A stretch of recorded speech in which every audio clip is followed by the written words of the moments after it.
Pirmahan mo na ito, Tessa. Ayaw ko nang makita ang pagmumukha mo kahit isang segundo pa.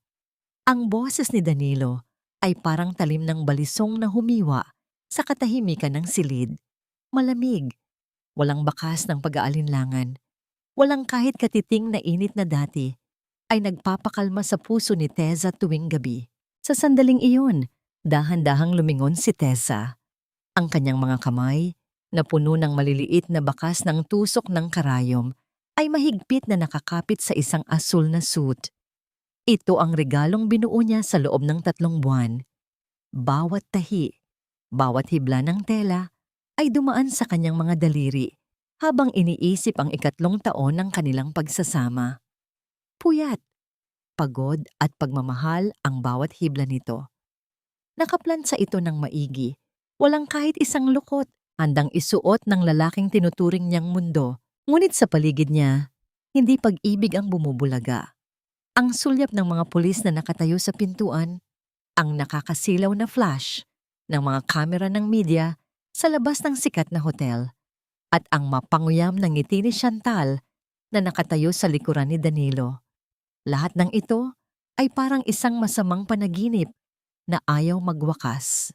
Danilo, baka nagkakamali lang kayo. Look, I made this for you. Ang mahinang bulong ni Tessa. Ang kanyang boses ay parang lupaypay na dahon sa gitna ng bagyo. Itinaas niya ng bahagya ang suit, umaasang kahit paano ay maalala ni Danilo ang mga pangako nila sa isa't isa. Isang mapait na tawa ang kumawala sa mga labi ni Danilo. Regalo? You think a piece of cheap fabric can cover up the fact na ninakawan mo ang sarili nating pamilya? 50 million pesos, Tessa. At ang mas malala, ginamit mo pa ang driver natin para pagtakpan ang kalandian mo. Kinuha ni Danilo ang suit mula sa mga nanginginig na kamay ni Tessa. Sa isang iglap, binitawan niya ito sa sahig. Ang marangyang tela na pinagpuyatan ni Tessa ay humalik sa maruming semento. Nayapakan pa ng mamahaling sapatos ni Danilo. Kasabay nito ay ang pagbagsak ng ilang pahina ng dokumento sa ibabaw ng suit, ang papeles ng diborsyo. Tila tumigil ang pag-ikot ng mundo para kay Tessa. Ang bawat salitang binitawan ng asawa ay parang mga laso na unti-unting pumapatay sa kanyang diwa. Hindi siya makasigaw, hindi siya makaiyak. Ang tanging nararamdaman niya ay ang panunuyo ng kanyang lalamunan at ang unti-unting pagkamanhid ng kanyang mga daliri. Lumingon siya kay Doña Amalia, ang kanyang biyenan, na nakatayo sa gilid. May hawak na panyo sa ilong na tila ba may mabahong amoy na nanggagaling kay Tessa. Wala talagang mapapala ang pamilyang ito sa isang dukhang tulad mo. Magnanakaw na, Makati pa. Ang mariing deklara ng matanda. Naramdaman ni Tessa ang malamig na bakal na pumulupot sa kanyang mga pulso. Ang tunog ng pagkandado nito ay tila isang hatol ng kamatayan.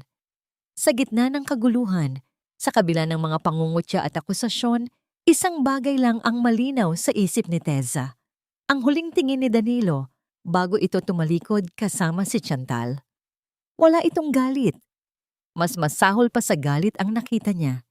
Ito ay ang kawalan ng pakialam. Habang hinihila siya ng mga awtoridad palabas, ang kanyang mga mata ay nanatiling nakako sa asul na suit na ngayon ay may mantsa na ng putik at sapatos. Ang regalong simbolo ng kanyang katapatan ay isa na lamang basahan sa paningin ng taong pinag-alayan niya ng buhay. Isang matalim na tanong, ang paulit-ulit na humahampas sa kanyang isipan, tila isang sumpa na ayaw siyang tantanan. Ito na ba ang katapusan ng lahat ng aking sakripisyo? Ganito ba kadaling burahin ang 3 taon ng pag-ibig sa pamamagitan ng isang pirasong papel at isang matikas na kasinungalingan? Wala kang puwang sa marangal na pamilya ng mga Valderrama? Tessa, isa kang malaking linta na dapat matagal na naming tinanggal bago mo pa naubos ang lahat ng yaman namin. Ang boses ni Doña Amalia ay umumalingaw-ngaw sa loob ng malamig at madilim na selda. Tila bawat salita ay may dalang lason na unti-unting pumapatay sa natitirang lakas ni Tessa. Nakatayo ang matandang babae sa labas ng rehas. Ang kanyang mamahaling alahas ay kumikinang sa ilalim ng malamlam na ilaw. Isang malupit na paalala ng mundong kailanman ay hindi naging patas para sa isang tulad ni Tedza. Dahan-dahang itinaas ni Teza ang kanyang paningin. Ang kanyang asul na damit na pangkasal, ang damit na dapat sana ay suot niya sa isang masayang gabi, ay punong-puno na ngayon ng mantsa at alikabok. Nanunuyo ang kanyang mga labi at ang bawat hininga niya ay may dalang amoy ng kalawang at luma. Hindi ko ninakaw ang pera, Mama. Alam niyo ang totoo. Alam niyo kung gaano ko minahal ang anak niyo. Ang nanginginig na sagot ni Teza. Ngunit bago pa man niya matapos ang pangungusap, isang mapanuyang tawa ang pinakawalan ni Doña Amalia. Huwag mo akong tawaging Mama, dahil hindi kailanman naging kauri mo ang aking dugo. Narito ako dahil may utang na loob pa ako sa kakarampot na serbisyong ibinigay mo. Pirmahan mo na ang mga huling papeles na ito. Ang pagbitiw mo sa apelidong Valderrama, ang tanging paraan para makalabas ka rito ng buhay. Huwag mong hintayin na mabulok ka sa loob ng rehas na ito dahil sa katigasan ng ulo mo. Inabot ni Doña Amalia ang isang folder sa pagitan ng mga rehas. Sa loob nito ay ang opisyal na pagbawi sa lahat ng karapatan ni Tessa bilang asawa ni Danilo. Sa gitna ng katahimikan, isang biglaang panghihina ang naramdaman ni Tessa. Umikot ang kanyang paningin at ang sikmura niya ay tila nagprotesta sa isang paraan na hindi niya maipaliwanag. Ang amoy ng kape sa kamay ng matanda ay biglang naging nakakasulasok. Napahawak si Tessa sa kanyang tiyan. Ang kanyang mga tuhod ay unti-unting bumibigay. Sa sandaling iyon, sa gitna ng kadiliman ng selda, may isang pintig siyang naramdaman. Isang mahina, ngunit malinaw na paalala ng buhay na nagsisimulang mabuo sa kanyang sinapupunan. Isang bata. Ang huling alaala ng huling gabi ng pagmamahalan nila ni Danilo bago ang lahat ng trahedyang ito. Ang pagtuklas na yon ay parang isang kidlat na gumising sa kanyang natutulog na kaluluwa. Hindi na lamang ito tungkol sa kanya. May isa pang buhay na nakasalalay sa kanyang bawat desisyon. Kung mananatili siya rito upang patunayan ang kanyang kawalang sala, baka mawala rin ang batang ito sa gitna ng dumi at pighati. Kinuha ni Teza ang ballpen mula sa kamay ni Doña Amalia. Ang kanyang mga daliri ay nanginginig. Bawat hagod ng tinta sa papel ay parang pagpunit sa kanyang sariling laman. Pinirmahan niya ang dokumento, hindi dahil sumusuko siya, kundi dahil kailangan niyang mabuhay para sa kanyang anak. Nakuha mo na ang gusto niyo. Iwanan niyo na ako. Ang malamig na sabi ni Tessa. Ang kanyang boses ay wala ng bakas ng luha. Ngumiti ng matagumpay ang matanda at dahan-dahang tumalikod. Ang tunog ng kanyang mga takong sa semento ay tila isang marcha ng tagumpay. Mabuti naman at natauhan ka na. Huwag mo nang susubukang bumalik sa Manila, Tessa. Dahil sa oras na lumitaw ka muli sa paningin ni Danilo, sisiguraduhin kong wala ka nang babalikang selda dahil sementeryo na ang hantungan mo. Naiwan si Tessa na mag-isa sa katahimikan. Dahan-dahan niyang inilapat ang kanyang palad sa kanyang puson, isang mahinang haplos na puno ng pangako. Anak, tayo na lang dalawa. Patawarin mo ang nanay dahil hindi ko naibigay sa iyo ang pamilyang pinangarap ko. Pero asahan mo, hinding-hindi ko hahayaan na saktan ka nila gaya ng ginawa nila sa akin. Lumipas ang ilang oras bago bumukas ang mabigat na pintong bakal. Isang pulis ang tumawag sa kanyang pangalan. Hudyat na siya ay maaari nang lumabas sa ilalim ng kondisyong kailanman ay hindi na siya makikipag-ugnayan sa mga Valderrama. Paglabas ni Tessa sa gusali, sinalubong siya ng isang malakas na buhos ng ulan. Ang langit ay tila nakikiramay sa kanyang pighati. Ang mga patak ng tubig ay humahampas sa kanyang mukha. Hinuhugasan ng dumi, ngunit hindi ang sakit. Wala siyang dalang kahit ano, kundi ang basang damit sa kanyang katawan at ang lihim na buhay sa loob niya. Tumayo siya sa gitna ng kalsada. Tinitingnan ang mga sasakyang dumadaan na tila walang pakialam sa isang babaeng nawalan ng lahat sa loob lamang ng isang gabi. Saan siya pupunta? Sino ang tatanggap sa isang babaeng pinaratangan ng krimen at itinakwil ng sariling asawa. Habang humahakbang siya palayo sa presinto, isang katanungan ang pilit na kumakatok sa kanyang isipan. Tila isang anino na ayaw siyang iwan sa gitna ng bagyo. Sino ang nagbigay kay Chantal ng susi ng aking personal na vault? Kung tanging ako at si Danilo lamang ang may alam ng kombinasyon nito. 1,000 piso para sa singsing na ito, pero higit sa 10 milyon ang halaga nito nung binili ni Danilo. Ang mga salitang iyon ay lumabas mula sa nanginginig na labi ni Tessa habang nakatayo sa harap ng isang maliit at madilim na sanglaan sa gilid ng kalsada. Ang lalaking nasa likod ng makapal na salamin ay hindi man lang nag-angat ng tingin. Patuloy lamang ito sa pagbibilang ng mga lukot na barya. Wala akong pakialam sa orihinal na presyo niyan, miss. Marami ng gasgas ang batong ito, parang ang buhay mo lang. Kunin mo na o humanap ka ng ibang tatanggap sa basurang yan. Napapikit si Tessa ng mariin. Hinahayaan ang lamig ng aircon sa loob ng sanglaan na pumasok sa kanyang basang damit. Ang singsing na simbolo ng walang hanggan ay nakalatag na ngayon sa isang maruming tray. Tila ba isa na lamang itong piraso ng bakal na walang silbi. Noong isinuot ito ni Danilo sa kanyang daliri, ang bawat hiyas nito ay tila sumasalamin sa ningning ng kanilang kinabukasan. Ngayon, ang ningning na yon ay ninakaw na ng putik at ng malupit na tadhana. Tinanggap ni Tessa ang kakaunting pera. Bawat hakbang niya palabas ng sanglaan ay tila may kasamang bigat na humihila sa kanya pailalim sa semento. Pumunta siya sa terminal ng bus, bitbit ang isang maliit na plastik na naglalaman ng ilang pirasong tinapay at tubig.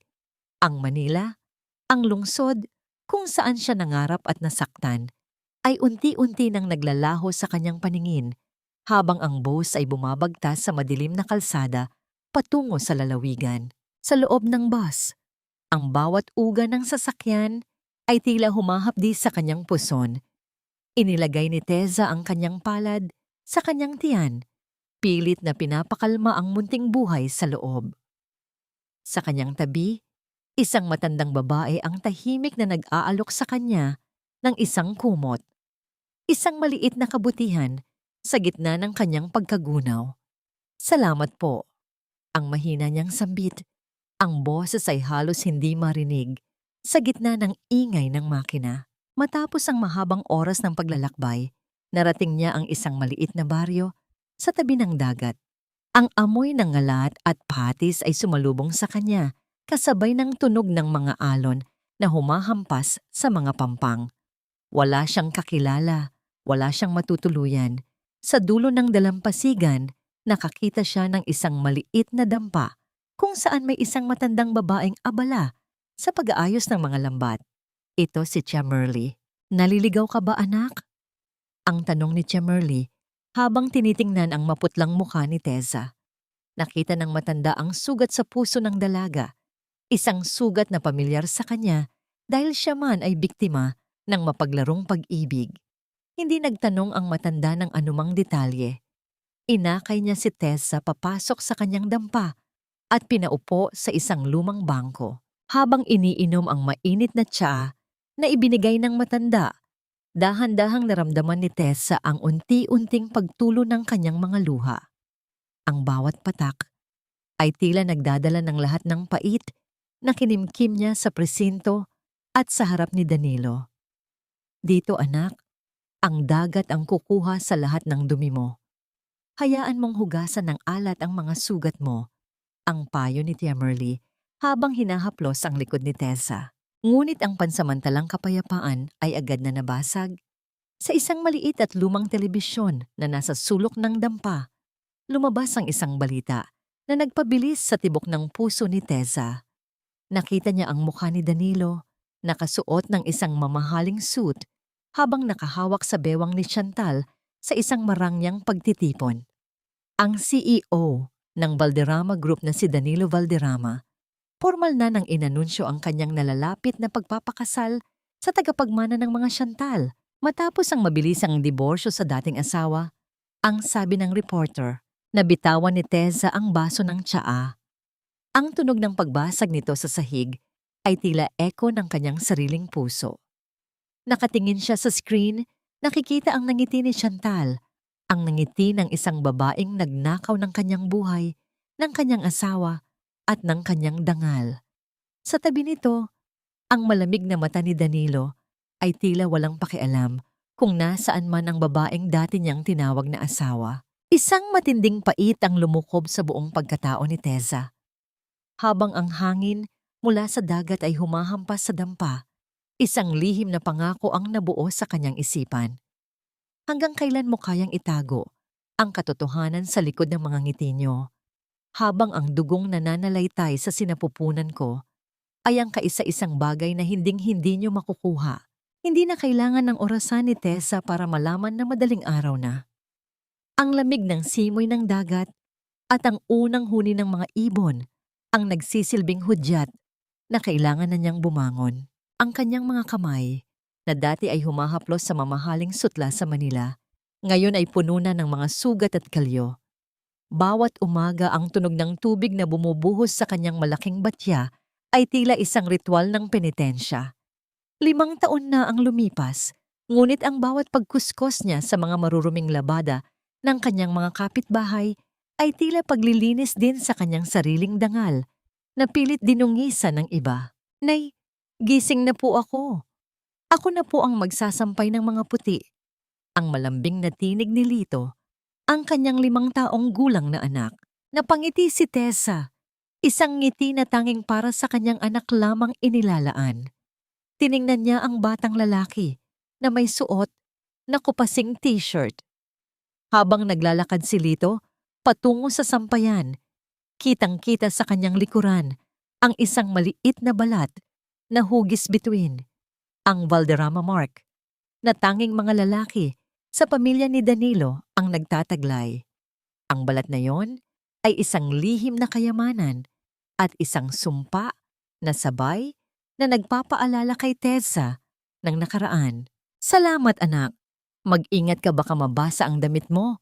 Sagot ni Tessa habang muling ibinabalik ang atensyon sa tumpok ng mga labada. Hindi naging madali ang 5 taon. Sa maliit na baryong ito, ang mga bulong-bulungan ay mas mabilis pa sa agos ng dagat. Sayang ang ganda. Nabuntis lang pala sa Maynila at tinakbuhan ng lalaki. Ang madalas na marinig ni Tessa mula kay Aling Puring at sa iba pang mga marites sa kanto. Ngunit tinanggap ni Tessa ang lahat ng may nakatitig na mata at tikom na bibig.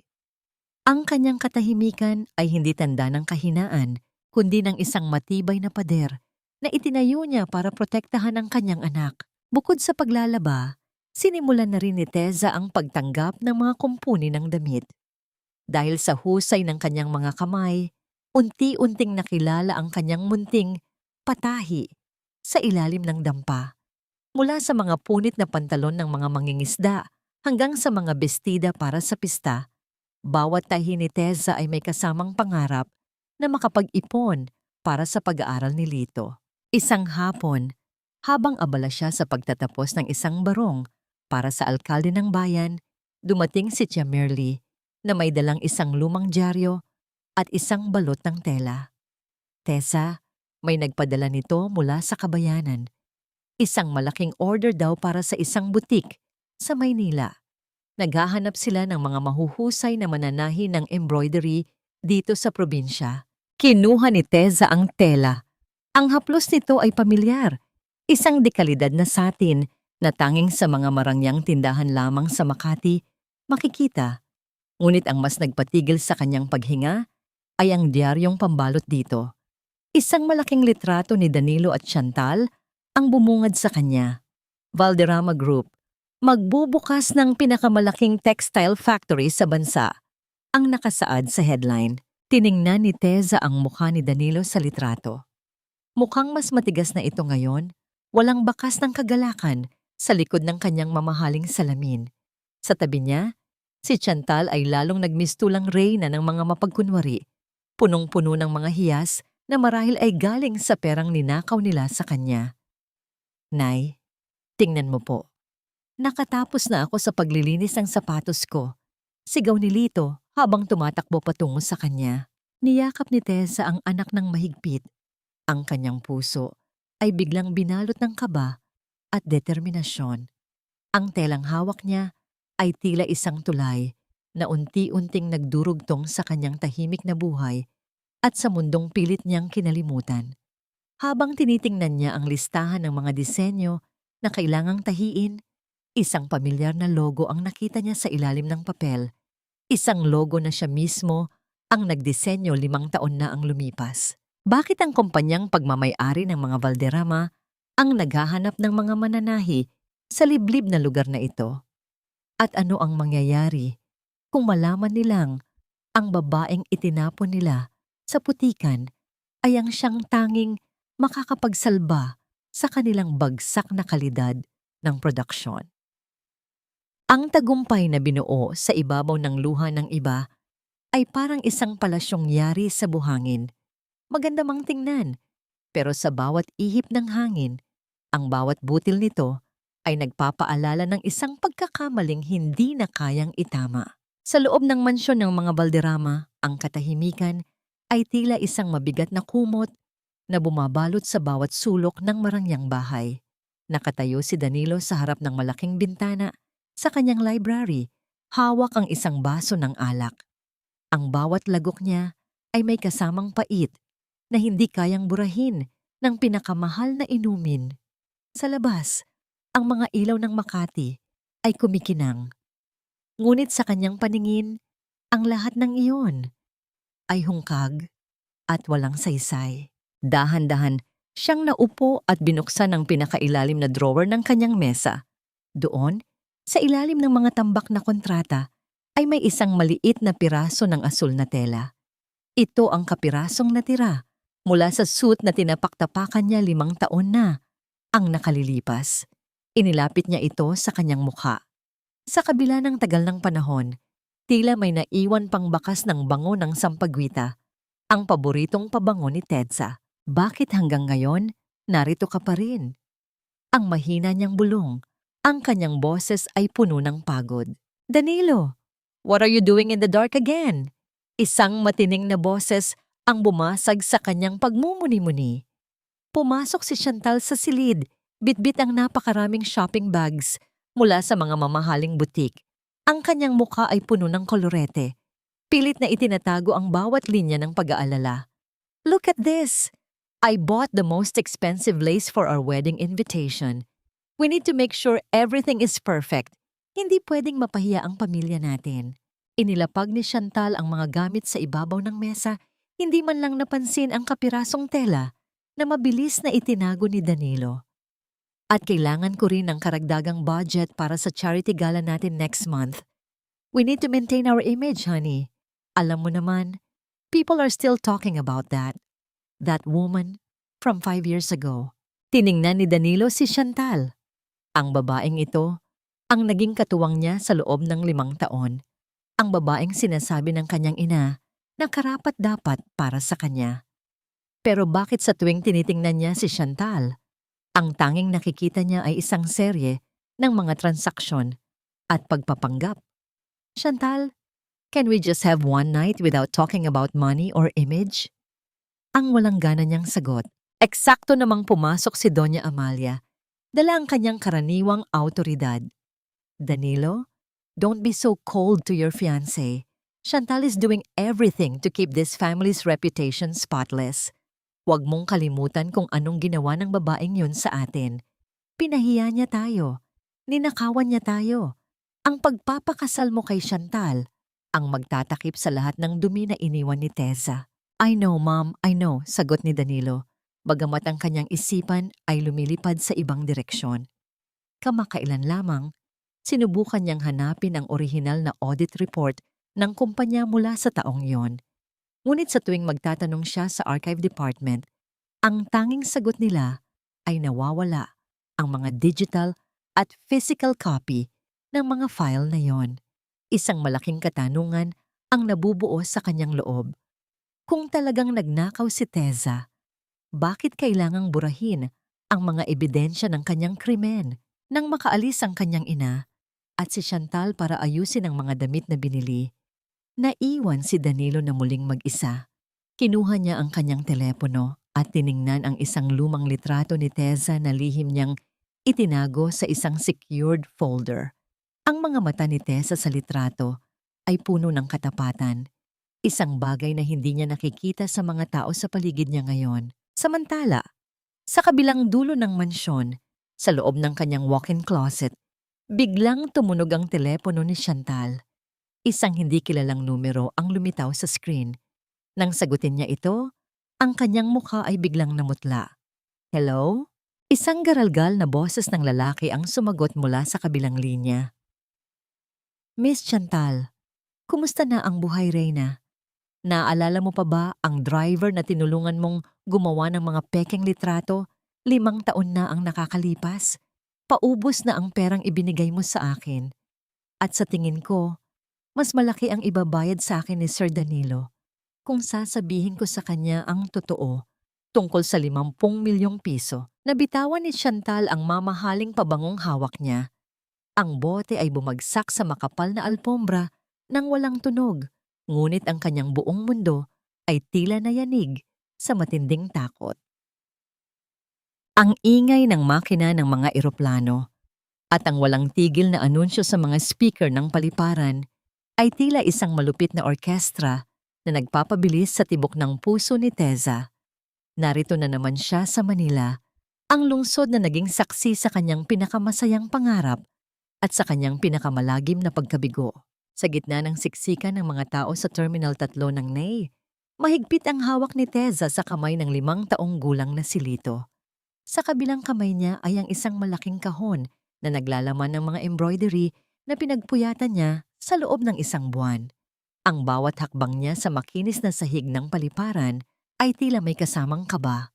Hindi niya nais na manatili rito ng matagal. Nais lamang niyang iabot ang mga orders sa kliyente at agad na bumalik sa katahimikan ng kanilang dalampasigan. Ang dami pong tao. At ang lamig-lamig dito, bulong ni Lito habang nakatingala sa matatayog na kisame ng paliparan. Sandali na lang ito, anak. Pagkatapos nating maihatid ang mga ito, kakain tayo ng paborito mong manok bago tayo sumakay ulit ng bus. Sagot ni Tessa, pilit na pinapakalma ang sarili sa kabila ng panghihina ng kanyang mga tuhod. Samantala, sa VIP lounge na hindi kalayuan sa kinaroroonan ni Tessa, abala si Danilo sa pag-aayos ng scarf ni Chantal. Make sure you meet the investors in Singapore, Chantal. Hindi tayo pwedeng magkamali sa expansion na ito, ang mariing bilin ni Danilo. Ang kanyang boses ay tila wala ng emosyon, parang isang makina na nakatuon lamang sa trabaho. I know, honey. You don't have to remind me every minute. Anyway, I'll be back in 3 days. Make sure the wedding preparations are on track. Sagot ni Chantal habang tinitingnan ang kanyang sarili sa salamin ng kanyang compact powder. Tumayo sila upang maglakad patungo sa departure gate. Pinaliligiran ng mga bodyguards na tila ba mga reyna at hari ng kalsada. Sa isang hindi inaasahang pagkakataon, habang naglalakad si Tessa patungo doon sa drop-off point para tagpuin ang kanyang kliyente, biglang bumitaw si Lito sa kanyang kamay dahil sa pagkagulat sa isang malakas na tunog ng pagbagsak ng isang trolley sa malapit. Lito, huwag kang lalayo! Sigaw ni Tessa. Tumakbo ang bata at hindi sinasadyang nabangga ang isang lalaking naglalakad ng mabilis. Ang mga dokumentong hawak ng lalaki ay naglipa na sa sahig. Sa gulat ni Lito, natumba siya at bahagyang naitaas ang kanyang suot na t-shirt, dahilan upang malantad ang kanyang balikat. Dahan-dahang yumuko ang lalaki upang tulungan ang bata. Ngunit bago pa man niya mahawakan ang kamay ni Lito, natigilan siya. Ang kanyang paningin ay nakapako sa balat na hugis bituin sa balikat ng bata. Isang marka na tanging ang mga balderrama lamang ang mayroon. Nang mag-angat ng tingin ng bata, tila ba tumigil ang mundo para kay Danilo. Ang mga mata ni Lito, ang hugis ng kanyang ilong, at ang kurba ng kanyang mga labi ay tila isang salamin ng sariling kabataan ni Danilo. Danilo, let's go! We're going to be late! Ang boses ni Chantal mula sa likuran, ngunit hindi ito narinig ni Danilo. Ang kanyang buong atensyon ay nasa bata. Bata, anong pangalan mo? Ang nauutal na tanong ni Danilo. Ang kanyang boses ay puno ng pagtataka at isang biglaang bugso ng emosyon na hindi niya maipaliwanag. Sa sandaling iyon, nakarating na si Tessa sa kinaroroonan nila. Nang makita niya kung sino ang kaharap ng kanyang anak, tila ba tumigil ang daloy ng kanyang dugo. Ang mukha ng lalaking sumira sa kanyang buhay ay nasa harap niya muli. Ang takot, galit at pighati ay sabay-sabay na sumabog sa kanyang dibdib. Lito! Mabilis na hinablot ni Tessa ang anak at itinago sa likuran niya. Ang kanyang mga mata ay nanlilisik habang nakatingin kay Danilo, ngunit may kasama ring pakiusap na huwag silang saktan. Tessa? Ang mahinang bulong ni Danilo. Ang kanyang mga mata ay lumaki sa gulat. Ang babaeng inakala niyang nawala na sa kanyang buhay ay nakatayo sa harap niya, lamo sa hirap, payat, ngunit may taglay na tapang na hindi niya nakita noon. Tessa, ikaw ba yan? At ang batang ito, kaninong anak ito? Hindi sumagot si Tessa. Sa halip binuhat niya si Lito ng buong lakas at tumakbo patungo sa labas ng terminal. Hindi alintana ang bigat ng bata at ang kanyang sariling pagod. Narinig niya ang pagsigaw ni Danilo sa kanyang pangalan, ang tunog ng mga mabilis na yabag ng sapatos na humahabol sa kanya sa makintab na sahig. Tessa, bumalik ka, mag-usap tayo.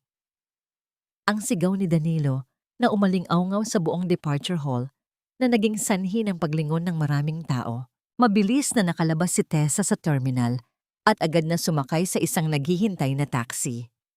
Habang isinasara niya ang pinto, nakita niya si Danilo na nakatayo sa gilid ng kalsada, hinihingal at tila hindi makapaniwala sa nakita. Habang papalayo ang taxi, niyakap ni Tessa si Lito nang mahigpit. Ang kanyang mga luha ay sa wakas ay bumuhos na parang ulan na kanina pa pinipigilan. Sa loob ng sasakyan, habang tinitingnan ni Tessa ang naglalahong figura ni Danilo sa rearview mirror, isang nakakapangilabot na kaisipan ang pumasok sa kanyang diwa. Ngayong nakita na niya ang marka sa balikat ni Lito, paano ko pa mapoprotektahan ang aking anak mula sa pamilyang pumatay sa aking dangal? Bakit ang mga mata ng batang yon ay parang isang salamin na humihiwa sa lahat ng kasinungalingang pinaniwalaan ko sa loob ng 5 taon? Ang bulong na yon ni Danilo ay nilamon ng malawak at madilim na library ng mansyon. Nakatayo siya sa harap ng isang mahabang salamin. Dahan-dahang hinubad ang kanyang polo upang tingnan ang sariling balikat. Doon, sa mismong balat niya, ay nagniningning ang isang marka. Isang birthmark na hugis bituin. Ang eksaktong marka na nakita niya sa batang kasama ni Tessa sa paliparan. Sa loob ng 5 taon, pinalaki siya sa paniniwalang si Tessa ay isang taksil, isang magnanakaw na sumira sa dangal ng mga balderrama. Ngunit ang batang iyon ay may dalang katotohanang hindi kayang burahin ng kahit anong dokumento o akusasyon. Sir Danilo, heto na po ang hiling niyo. Pumasok ang kanyang pinagkakatiwalaang tauhan na si Dante, bit-bit ang isang lumang folder. Tama po ang hinala niyo. Ang investigasyon 5 taon na, ang nakalilipas, ay minadali. Ang mga CCTV footage sa opisina noong gabi ng insidente ay hindi nawala dahil sa glitch. Sadya itong binura bago pa man makarating sa mga awtoridad. Naramdaman ni Danilo ang isang matinding paninikip sa kanyang dibdib. Ang bawat hininga niya ay tila may kasamang bubog na sumusugat sa kanyang baga. At ang driver? Ang lalaking sinasabing kinalantari ni Tessa? Nagtatago po siya sa Cavite, sir. Balita ko ay biglang yumaman matapos ang kaso, ngunit ngayon ay baon na sa utang dahil sa sugal.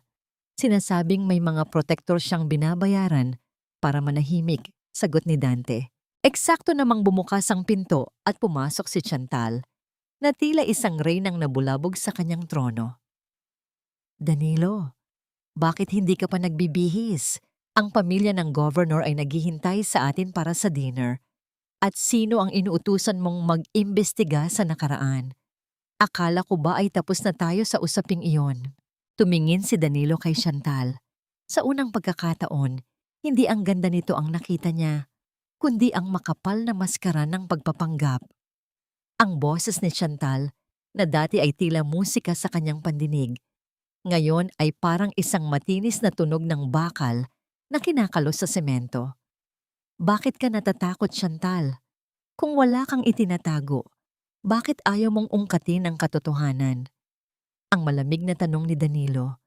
Ang kanyang boses ay walang emosyon, ngunit ang kanyang mga mata ay nanunuri. Natatakot? I'm not afraid. I'm just concerned about our reputation. Ang babaeng yon ay basura na ng nakaraan, Danilo. Huwag mong hayaan na sirain niya ang kasal natin. Sigaw ni Chantal. Ang kanyang mga kamay ay nanginginig habang hinihigpitan ang hawak sa kanyang mamahaling bag. Samantala, sa malayo at tahimik na dalampasigan, nakauwi na si Tessa. Ngunit ang kapayapaang dati niyang nararamdaman ay napalitan ng matinding takot. Bawat tunog ng dahon ng niyog na hinahampas ng hangin, bawat yabag ng sapatos sa buhanginan ay nagpapatalon sa kanyang puso. Nay, bakit po natin kinandado ang pinto? Hindi pa naman po gabi. Tanong ni Lito habang naglalaro ng kanyang mga gawa sa kahoy na bangka. Hindi sumagot si Tetsa. Lumapit siya sa anak at niyakap ito ng napakahigpit. Dito ka lang sa tabi ni Nanay Lito. Huwag kang lalabas. Kahit sino ang tumawag sa'yo, maliwanag ba? Tiningnan ni Tessa ang kanyang mga kamay. Nanginginig ang mga ito. Ang takot na baka bawiin sa kanya ang tanging kayamanang natitira sa kanya, ang kanyang anak, ay higit pa sa takot na mabulok sa kulungan. Alam niyang hindi titigil si Danilo. Ngayong nakita na nito si Lito, ang kapangyarihan ng mga Valderrama ay muling dadaluyong sa kanyang payak na buhay. Sa Manila, sa gitna ng karangyaan ng kanyang penthouse, isang tawag ang tinanggap ni Danilo. Sir, nahanap na namin ang kinaroroonan ni Tessa Santos. Nasa isang maliit na baryo siya sa Batangas. At sir, may nalaman pa kami. Hindi lang isang anak ang kasama niya. May mga balita ring buntis siya. Nung huling beses na makita siya sa terminal ng bus 5 taon na ang nakalilipas. Nabitawan ni Danilo ang kanyang baso. Ang tunog ng pagbagsak nito sa sahig ay tila isang hudyat ng digmaan. Ang bawat piraso ng kristal na nagkalat ay parang ang kanyang pagkatao na unti-unting nadudurog sa bigat ng pagsisisi. Bakit sa loob ng 5 taon, mas pinili kong maniwala sa mga bulong ng galit kaysa sa tibok ng puso ng babaeng nangako sa akin ng habang buhay?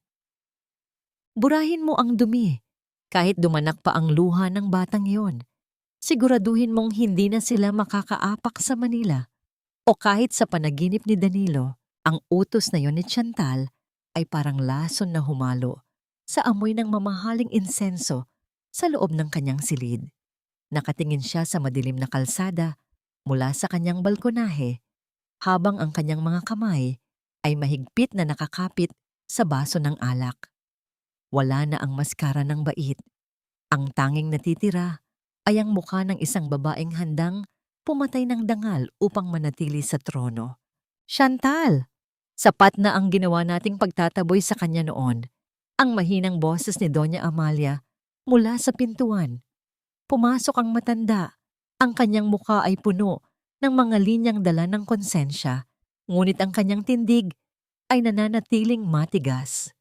Alam nating dalawa ang katotohanan. Alam kong wala siyang ninakaw, pero ginawa ko ang lahat para sa dangal ng mga Valderrama. Lumingon si Chantal nang may mapang-uyam ng ngiti. Dangal? O ang takot na mawala ang koneksyon ng pamilya niyo sa amin? Huwag tayong magpanggap, Doña Amalia. Magkasabwat tayo rito. Kung babagsak ako, kakaladkarin ko ang buong pangalan ng Valderrama sa putikan. Kaya siguraduhin mong mananatiling sarado ang bibig mo, gaya ng pananatiling nakasusi sa kabaong ng nakaraan. Habang nagaganap ang maruming usapan sa Manila, sa dalampasigan ng Batangas, ang bawat huni ng kuliglig ay tila babala para kay Tessa. Nakatayo siya sa harap ng kanyang maliit na kalan, nagluluto ng simpleng hapunan para kay Lito. Ngunit ang kanyang pakiramdam ay hindi mapakali. Ang bawat kaluskos ng tuyong dahon sa labas ng kanilang dampa ay nagpapatindig ng kanyang balahibo. Biglang bumukas ang pinto ng walang babala. Isang anino ng isang lalaki ang humarang sa liwanag ng buwan. Ang lalaking ito ay hindi taga roon.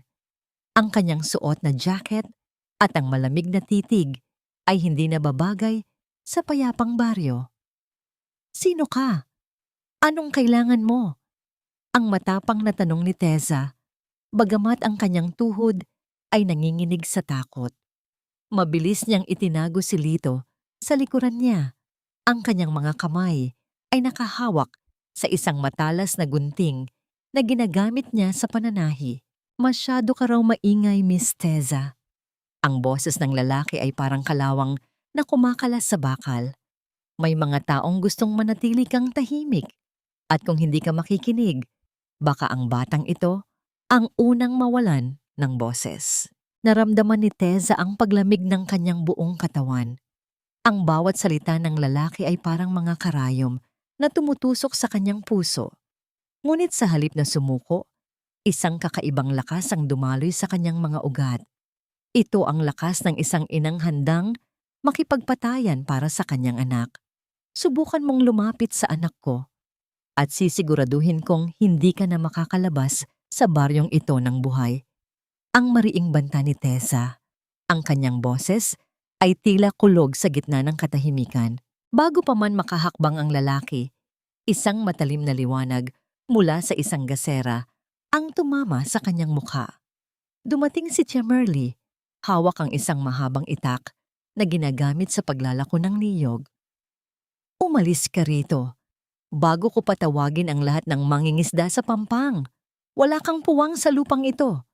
Ang sigaw ng matanda. Dahil sa gulat at sa papalapit na ingay ng mga kapitbahay na nagising sa sigawan, mabilis na tumakas ang lalaki patungo sa kadiliman ng kakahuyan. Naiwan si Tessa na hinihingal. Ang kanyang mga kamay ay nananatiling nakayakap ng mahigpit kay Lito. Nang gabi ring iyon, habang pinapakalma ni Tia Merly ang nanginginig na si Tessa, isang lumang kahon ang inabot ng matanda sa kanya. Tessa, hindi na ito ang oras para magtago. Ang mga lobo ay nasa labas na ng pinto. Ito ang iniwan ng asawa ng isa sa mga tauhan ni Chantal na tumira rito noon. Isang USB na naglalaman ng mga lihim na hindi nila kayang burahin. Tiningnan ni Tessa ang maliit na bagay sa kanyang palad. Ito ang susi. Ito ang sandata na 5 taon niyang hindi nalaman na nasa malapit lang pala sa kanya. Habang ang tunog ng mga alon ay patuloy na humahampas sa pampang, isang desisyon ang nabuo sa kanyang isipan. Isang desisyong babago sa tadhana ng lahat. Kung ang pananahimik ang naging dahilan ng aking pagkabilanggo sa pait, hindi kaya ang aking tinig ang magsisilbing katarungang wawasak sa kanilang marangyang daigdig. Ang bawat hibla ng buhok na nahuhulog sa sahig ay tila mga tanikala ng nakaraan na unti-unting napuputol. Hindi na ito ang Tessa na api. Hindi na ito ang babaeng tumatangis sa sulok habang tinatapakan ang kanyang dangal. Sa loob ng maliit na dampa ni Tia Merly, ang tanging liwanag ay nanggagaling sa screen ng isang lumang laptop na ipinahiram ng isa sa mga guro sa baryo. Ang mukha ni Tessa ay nababalot ng asul na liwanag. Ang kanyang mga mata ay nanunuri sa bawat dokumentong lumilitaw sa screen. Sa loob ng USB na yon, nakatago ang lahat ng baho ng pamilya Chantal, mga pekeng invoice, mga transaction sa mga dummy account, at ang pinakamasakit sa lahat, ang mga email na nagpapatunay na ang pagjabak sa kanya ay isang planadong operasyon upang makuha ang kumpanya. Naramdaman ni Tessa ang pag-init ng kanyang mga pisngi, hindi dahil sa hiya, kundi dahil sa nag-aalab na puot.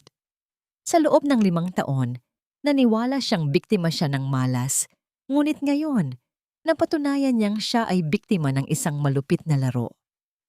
Nay, bakit po kayo umiiyak?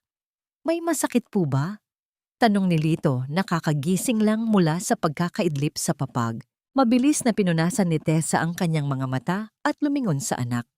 Wala anak, may pumasok lang na duling sa mata ni nanay. Matulog ka na ulit.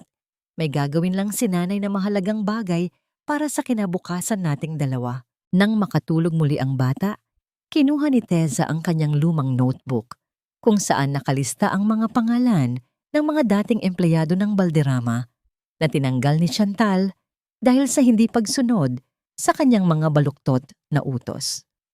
Isa-isa niya itong tinawagan sa gitna ng gabi. Ang bawat boses sa kabilang linya ay may dalang pait, ngunit nang marinig nila ang pangalan ni Tessa, ang pait na yon ay napalitan ng pag-asa. Sila ang kanyang magiging hukbo sa dilim. Kinabukasan, isang hindi inaasahang sulat ang dumating para kay Tessa. Wala itong pangalan ng nagpadala, ngunit sa loob nito ay may isang bank draft na naglalaman ng malaking halaga ng pera. May kasama rin itong maikling mensahe. Gamitin mo ito para sa iyong paniningil. Hindi ka nag-iisa sa laban na ito. Natigilan si Tessa. Sino ang taong ito? Sino ang may alam sa kanyang kinaroroonan at sa kanyang mga plano? Ngunit sa halip na matakot, tinanggap niya ito bilang isang hudyat mula sa tadhana. Ang kanyang secret client ay tila isang anghel na may dalang sandata. Tumayo si Tessa sa harap ng isang basag na salamin sa sulok ng dampa. Kinuha niya ang kanyang pinakamatulis na gunting sa pananahi. Ang kanyang mahabang buhok na naging saksi sa kanyang mga paghihirap sa dalampasigan ay dahan-dahan niyang ginupit. Ang bawat pagbuka at pagtikom ng talim ng gunting ay naglalabas ng tunog ng pagkaputol ng mga hibla ng buhok na nahuhulog sa kawayang sahig. Nang matapos siya, isang bagong muka ang tumingin sa kanya mula sa salamin. Maikli na ang kanyang buhok, mas matalim ang kanyang mga titig, at ang kanyang tindig ay tila isang leon na handa ng sumalakay. Wala na ang bakas ng probinsyanang labandera. Ang nakaharap niya ay isang babaeng may misyong bawiin ang lahat ng ninakaw sa kanya. Tia Merly, aalis na kami bukas. Ang mariing sabi ni Tessa habang inaayos ang kanyang mga gamit. Babalik ako sa Manila, hindi para magmakaawa, kundi para ipakita sa kanila na ang tinapon nilang basura ay ang siyang wawasak sa kanilang ginintuang trono. Habang ang araw ay unti-unting sumisikat sa dalampasigan, ang kulay ng langit ay tila nagbababala ng isang malakas na bagyo. Isang bagyong hindi galing sa dagat, kundi galing sa puso ng isang inang wala nang takot mawalan. Isang huling tawag ang ginawa ni Tessa bago sila sumakay ng bus. Isang tawag sa isang taong hindi niya inakalang kakausapin niya muli. Ready na ako. Siguraduhin mong nakabukas ang lahat ng pinto sa araw ng kasal. Sino ang kausap ni Tessa sa kabilang linya at paano siya nakakuha ng kakampi mula sa loob mismo ng kuta ng mga Valderrama? Ang bawat yabag ng sapatos sa tuyong buhangin ay tila isang mabigat na hatol na papalapit sa pintuan ng dampa. Hindi na kailangan ni Tessa na lumingon para malaman kung sino ang lalaking naglakas loob na gambalain ang kanyang katahimikan. Nakatayo si Tessa sa harap ng sampayan. Ang kanyang bagong gupit na buhok ay bahagyang nililipad ng hanging dagat. Ang bawat daliri niya ay nakakapit ng mahigpit sa isang basang kumot.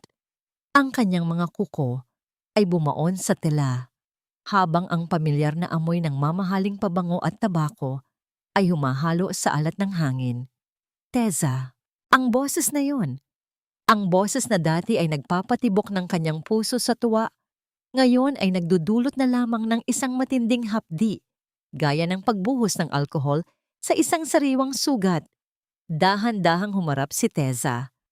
Nakita niya si Danilo, nakatayo sa gitna ng dalampasigan, nakasuot ng puting polo na tila ba hindi nararapat sa gitna ng kahirapan ng kanilang baryo.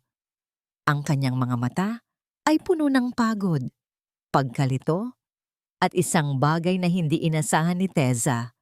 Pagsisisi. Anong ginagawa mo rito, Danilo? Hindi ba't abala ka sa paghahanda para sa kasal niyo ni Chantal? Ang malamig na tanong ni Tessa. Ang bawat salita niya ay tila yelo na tumutusok sa hangin. Nahanap ko na ang katotohanan, Tessa. Alam ko na ang lahat. Alam kong wala kang kasalanan. I'm so sorry. Ang nauutal na sagot ni Danilo. Humakbang siya palapit. Ang kanyang mga kamay ay tila gustong abutin si Tessa. Ngunit mabilis na umatras ang babae. Isang mapait na tawa ang kumawala sa mga labi ni Tessa. Sorry. 5 taon, Danilo. 5 taon kaming nagdusa sa gitna ng hirap habang ikaw ay nagpapakasasa sa karangyaan kasama ang babaeng sumira sa atin. 5 taon akong tinawag na taksil at magnanakaw ng sarili mong ina. At ngayon, pupunta ka rito at sasabihing sorry? Biglang bumukas ang pinto ng dampa at lumabas si Lito. Dala ang kanyang maliit na laruang bangka. Huminto ang bata nang makita ang matangkad na lalaki na may seryosong mukha. Tumingin si Lito kay Tessa, pagkatapos ay muling lumingon kay Danilo. Ang pagkakahawig ng dalawa ay tila isang malakas na sampal sa mukha ni Danilo. Sino po siya, Nay? Ang inosenteng tanong ni Lito. Naramdaman ni Tessa ang panginginig ng kanyang buong katawan. Lumapit siya kay Lito at mahigpit na hinawakan ang balikat ng anak. Wala siya, Lito. Isa lang siyang taong naliligaw. Pumasok ka na sa loob. Tessa, please! Hayaan mo akong bumawi. Hayaan mong kilalanin ko ang anak ko. Ang pagsusumamo ni Danilo, ang kanyang boses ay garalgal na. Nakita ko ang marka sa balikat niya. Alam kong Valderrama siya. Sa isang iglap, binitawan ni Tessa ang kumot at mabilis na lumapit kay Danilo. Isang malakas na sampal ang dumapo sa mukha ng lalaki. Isang sampal na naglalaman ng lahat ng pait, lahat ng pagod, at lahat ng luhang ibinuhos ni Tessa sa loob ng 5 taon. Ang tunog ng palad sa pisngi ay nilamon ng huni ng mga alon. Ngunit ang sakit nito ay nanatili sa katahimikang sumunod. Huwag mong gagamitin ang pangalan ng pamilya mo sa anak ko. Noong kailangan namin ng ama, nasaan ka? Noong kailangan ko ng asawa para ipagtanggol ako sa mga pulis, nasaan ka?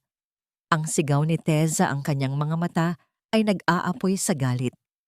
Ang anak ko ay isang santos. Wala siyang kinalaman sa inyo. Umalis ka na, Danilo. Bago ko pa malimutan na naging bahagi ka ng buhay ko. Tumayo si Lito sa harap ni Tessa. Ibinuka ang kanyang maliliit na bisig na tila ba isang kalasag na pumoprotekta sa kanyang ina. Umalis ka na po, Uncle. Pinapaiyak mo ang nanay ko. Ang matapang na sigaw ng bata. Napaatras si Danilo. Ang bawat salita ni Lito ay parang isang bala na tumatagos sa kanyang puso. Nakita niya sa mga mata ng bata ang parehong determinasyon na nakita niya kay Tessa noon. Isang tapang na hindi kayang bilhin ng pera. Hindi ako susuko, Tessa. Gagawin ko ang lahat para makuha muli ang tiwala niyo. Ang huling sabi ni Danilo bago siya dahan-dahang tumalikod. Ang kanyang mga balikat ay nakalaylay sa bigat ng pagkatalo. Habang pinapanood ni Tessa ang paglayo ng sasakyan ni Danilo, naramdaman niya ang paghapdi ng kanyang palad. Hindi siya naging masaya sa kanyang ginawa. Ang tanging nararamdaman niya ay ang isang malalim na pagod. Ngunit alam niyang ito na ang huling pagkakataon na hahayaan niyang tapakan ang kanyang mundo. Nay, aalis na po ba tayo? Tanong ni Lito habang nakatingala sa kanya. Humarap si Tessa sa anak at ngumiti ng mapait. Oo, anak. Babalik na tayo sa Manila. Pero hindi para sa kanya. Babalik tayo para sa atin. Sa di kalayuan, sa likod ng mga puno ng niyog, isang lalaking nakaitim ang tahimik na nagmamasid. Hawak ang isang telepono. Nandito na, si Danilo Valderrama. Mukhang hindi naging maganda ang tagpo. Ano ang susunod nating gagawin, Miss Chantal? Ang tanging naiwan sa gitna ng tuyong damuhan ay ang pulang baunan ni Lito, nakabukas at nakakalat ang paborito niyang tinapay na hindi man lang nagalaw. Napatigil ang pagtibok ng puso ni Tessa habang nakatitig sa pulang plastik na nakahandusay sa lupa. Ang bawat butil ng kanin na nahulog sa alikabok ay tila mga piraso ng kanyang sariling buhay na unti-unting nadudurog. Kanina lang, Bago pumasok sa maliit na daycare sa baryo, hinalikan pa siya ni Lito sa pisngi.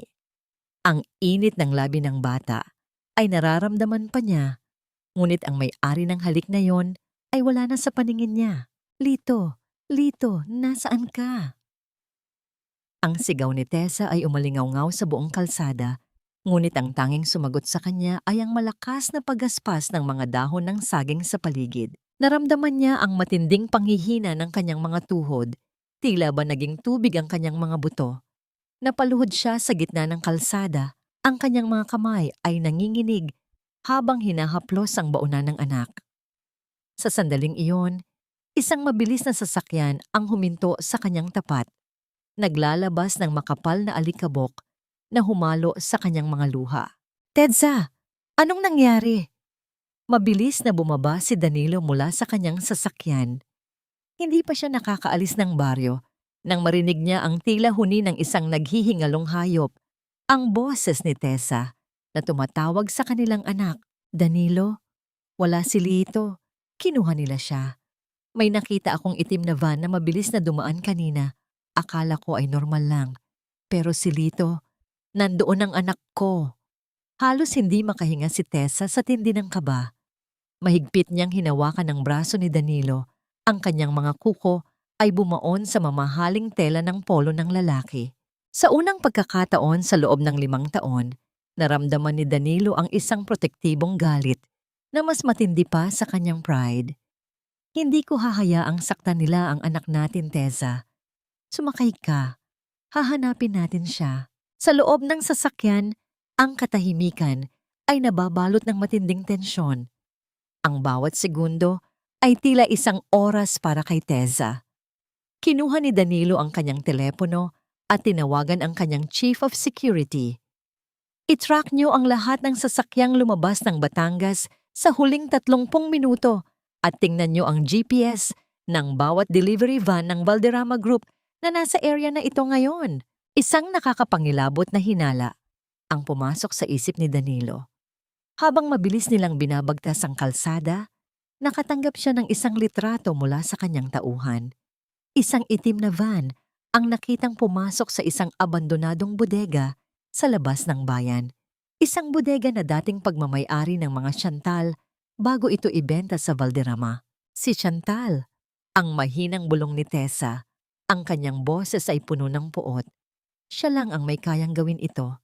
Alam niyang babalik ako sa Manila, kaya gagamitin niya ang anak ko para itikom ang bibig ko. Narating nila ang bodega sa gitna ng isang liblib na lupain. Ang gusali ay luma, puno ng kalawang, at pinaliligiran ng matatayog na damo.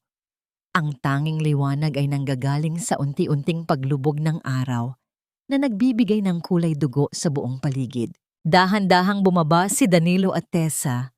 Ang bawat hakbang nila sa tuyong lupa ay naglilikha ng tunog ng pagkabasag ng mga tuyong sanga. Walang nagsasalita. Ang tanging naririnig ay ang mabilis na tibok ng kanilang mga puso na tila ba nakikipagkarera sa kamatayan. Pagdating nila sa tapat ng isang malaking pintong bakal, naramdaman ni Tessa ang isang pamilyar na amoy.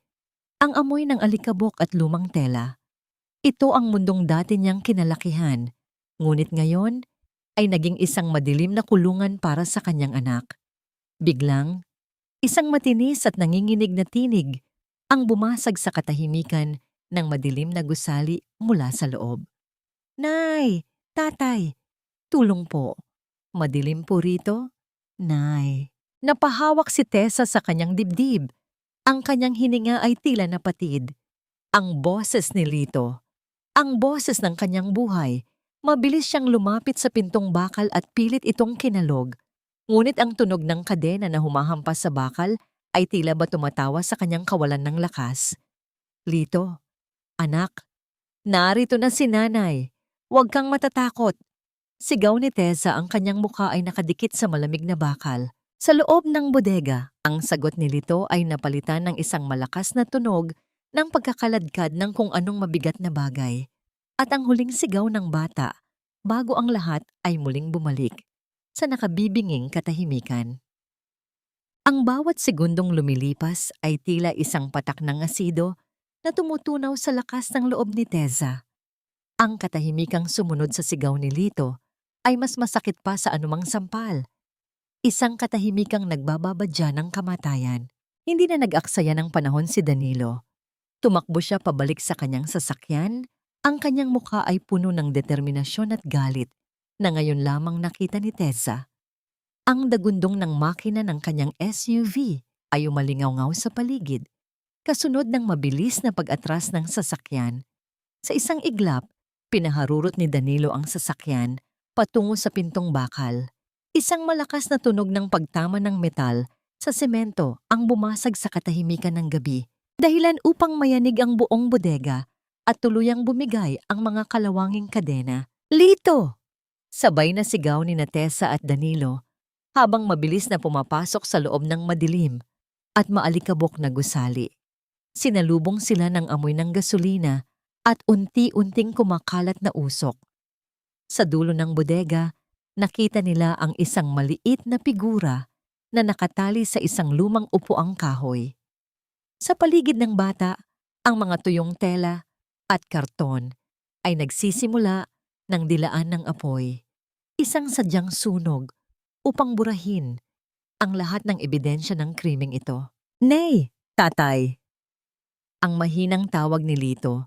Ang kanyang boses ay paos na sa kaiiyak. Mabilis na tumakbo si Danilo patungo sa apoy. Hindi alintana ang init na dumadarang sa kanyang balat at ang mga nagbabagsakang bahagi ng bubong. Gamit ang kanyang sariling mga kamay, hinawi niya ang mga nagliliyab na kahoy upang maabot ang anak. Sa kabilang dako, si Tessa ay mabilis na kumuha ng isang basang sako sa sulok upang tulungang patayin ang apoy. Napapalapit sa paanan ni Lito. "Hawakan mo ang kamay ko, anak. Hindi ka pababayaan ni tatay," ang mariing sabi ni Danilo. Sa isang malakas na hila, naputol niya ang mga lubid na nakatali sa bata. Ngunit bago pa man sila makalabas, isang malaking bahagi ng nasusunog na poste ang bumagsak patungo sa kanila. Nang walang pag-aalinlangan, ginamit ni Danilo ang kanyang sariling katawan bilang kalasag upang protektahan si Lito. Isang ungol ng sakit ang kumawala sa kanyang mga labi nang tumama ang nagbabagang kahoy sa kanyang likuran. Ngunit nanatili siyang matatag. Binuhat niya si Lito at mabilis na tumakbo palabas ng bodega. Kasunod si Tessa na hinihingal at puno ng uling ang mukha. Pagdating sa labas, agad nilang nilayo si Lito sa nasusunog na gusali. Niyakap ni Tessa ang anak ng napakahigpit, tila ba ayaw na itong pakawalan kailanman.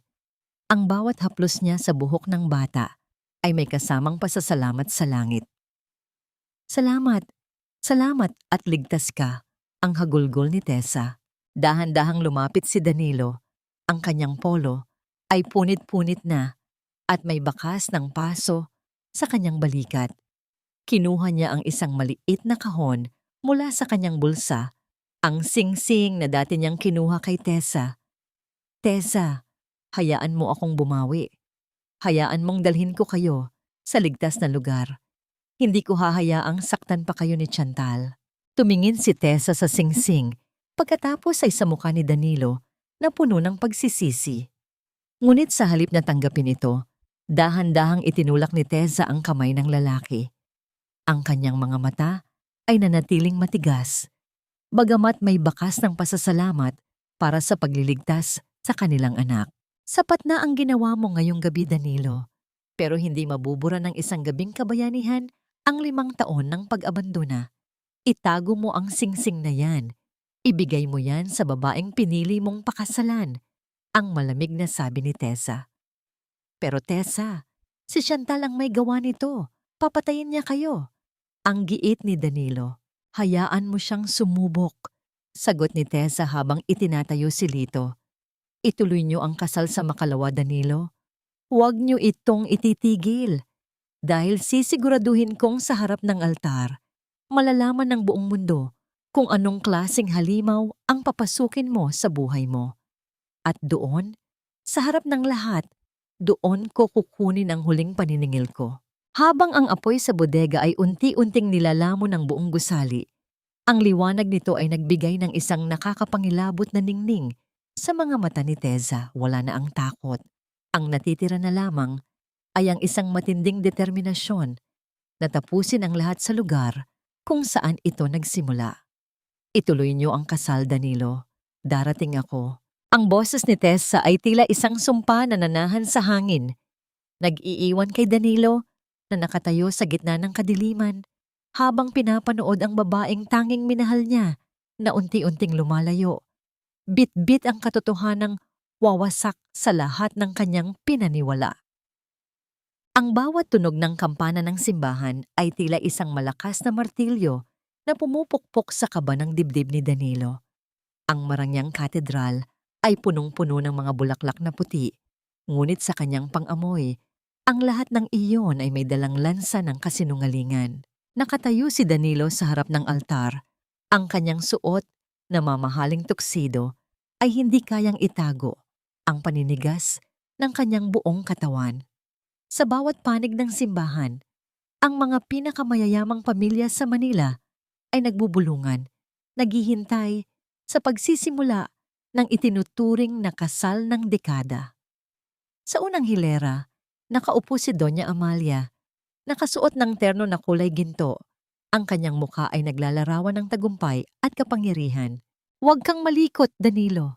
Ayusin mo ang tindig mo. Ang pabulong na utos ng kanyang ina.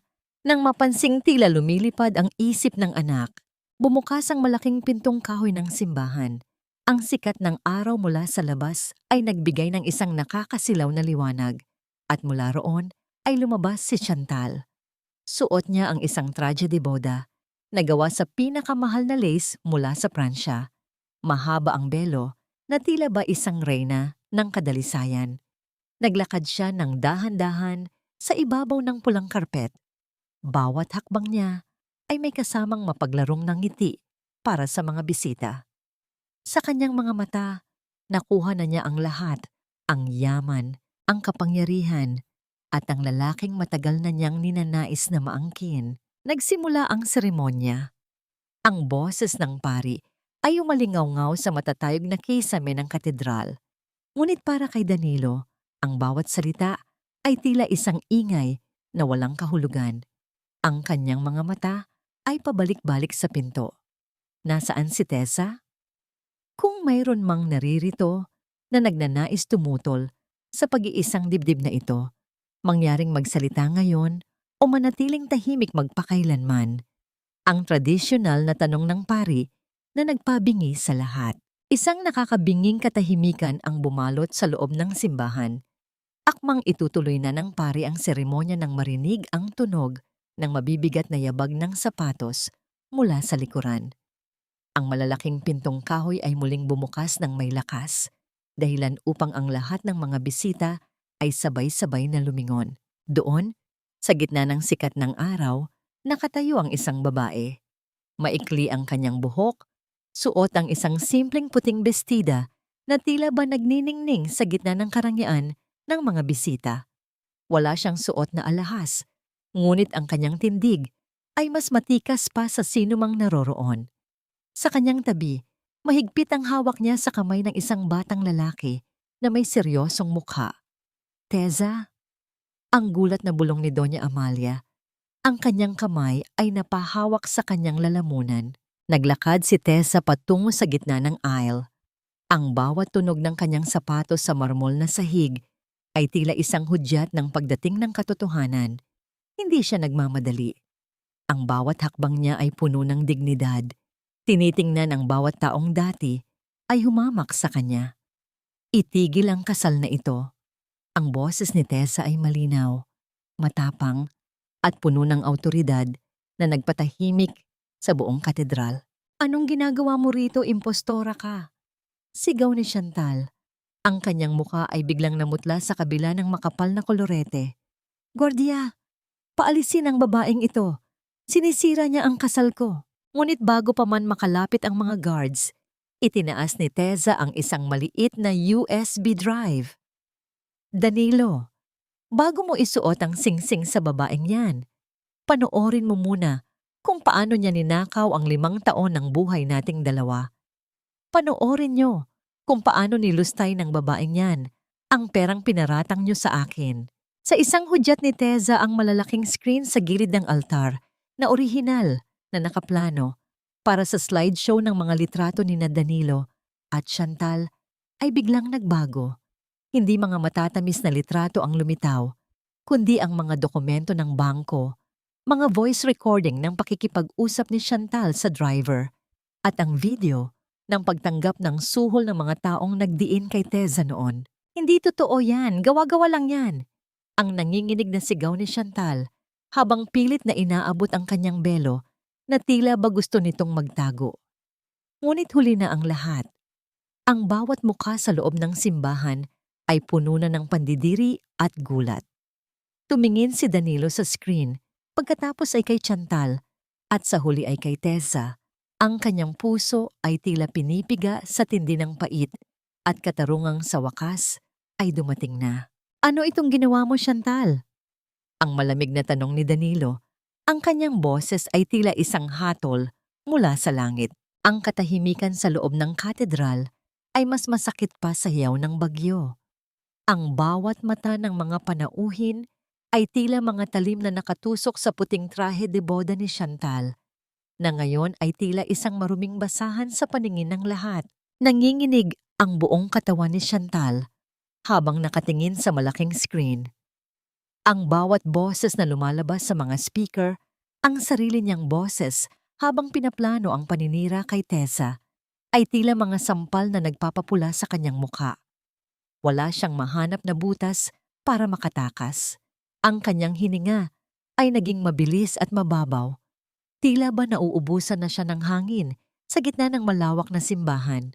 Peke ang lahat ng yan. Danilo, huwag kang maniniwala. Inedit nila ang boses ko. Ang pagsisigaw ni Chantal, ang kanyang boses ay pumiyok sa tindi ng desperasyon. Sinubukan niyang lapitan si Danilo, ngunit ang lalaki ay mabilis na napaatras.